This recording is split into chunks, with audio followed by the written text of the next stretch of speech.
Here's what you're doing. You're pulling fantasy numbers out of your head and you're calling those fantasy numbers financial goals. This year in your business, you have not produced a dime. And then all of a sudden, in a 12-month period in 2022, you're gonna produce $1 million. You're gonna produce, on average, $85,000 per month. This is not a goal, my friend. This is a fantasy. So here is what I'll do for you today in this video. Number one, I'm gonna show you how setting a $1 million goal could be setting your business on a downward trajectory, even though the goal may seem quite ambitious.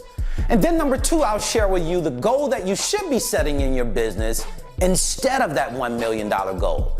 An attainable, but also very challenging goal.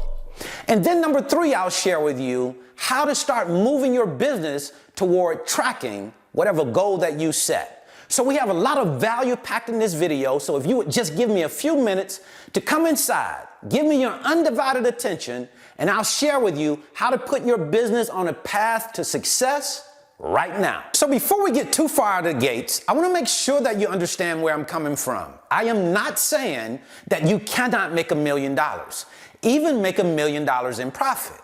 But what I am saying is that most people don't understand the magnitude of what they're saying when they say, I'm going to make $1 million this year.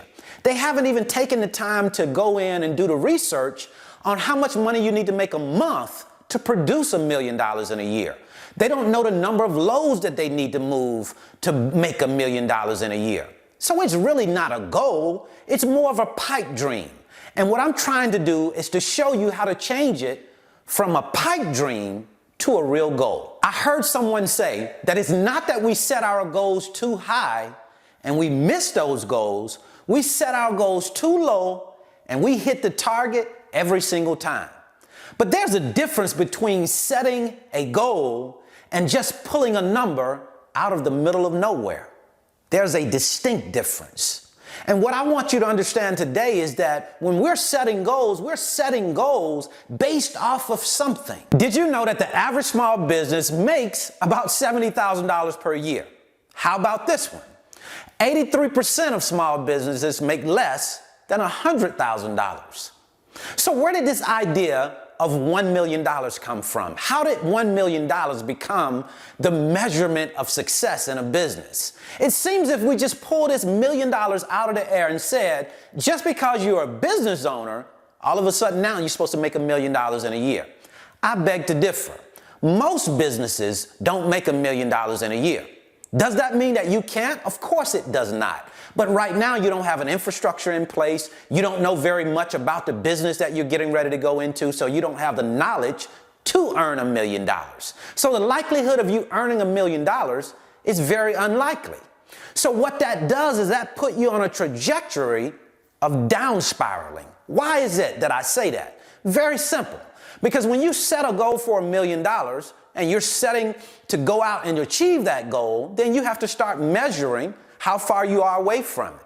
And when you look at that first month and you're saying, hey, I got to make $85,000 to be on course with this goal, you're going to look at that first month and notice, oh my God, I'm way behind, more than likely, because you haven't gained the skill set yet. You don't know what you need to know in order to make that kind of money.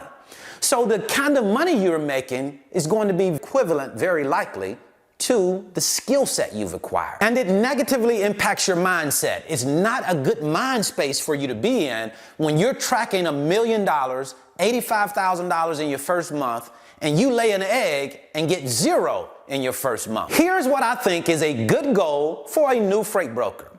I want to make $50,000 of income my first year in business. I want to move a total of 250 loads. I want to make about $500,000 in total revenue. Just means that I have $500,000 in total freight moved.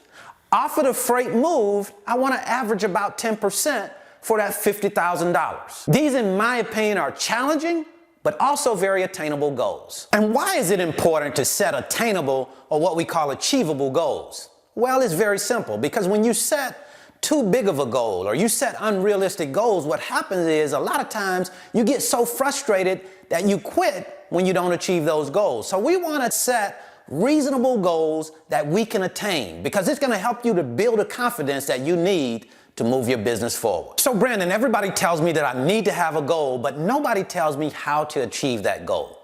Now, a big part of that is on you. That's your responsibility to learn what you need to learn in order to achieve your goal. But here's a start. We know that all goals, especially when it comes to our freight broker business, has to do with us doing one thing, and that's starting by getting a customer. Customers will ultimately determine how close or how far away you get from your goal. So we know that we have to go ahead straight out of the gate and get a customer. Once we get a customer, then we can start tracking those numbers. Then we can start looking at getting additional customers to make the numbers more and more real. Some people will say, hey Brandon, that $50,000 goal, it's just not big enough for me. And I get it. I'm not talking to you then. If you feel like you have your stuff together, you have a plan in place, you are planning to develop the skills and knowledge that are necessary for you to make big money, then you go for it. But for those of you that don't have it quite figured out just yet, you don't know quite what you're doing just yet, it might be a good idea for you to set that $50,000 goal. So that's what I wanted to share with you today. I certainly hope this information has been helpful. If you want to learn more about the freight broker business, don't forget I'm going to leave a free link in the description. It's a link to my 5-video series titled How the Load Movement Process Works.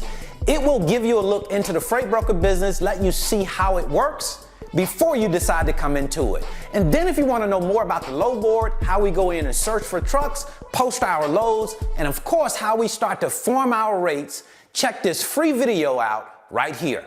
So until the next time, I wish you the very best in your life and business. See you at the top, because the bottom is much too crowded.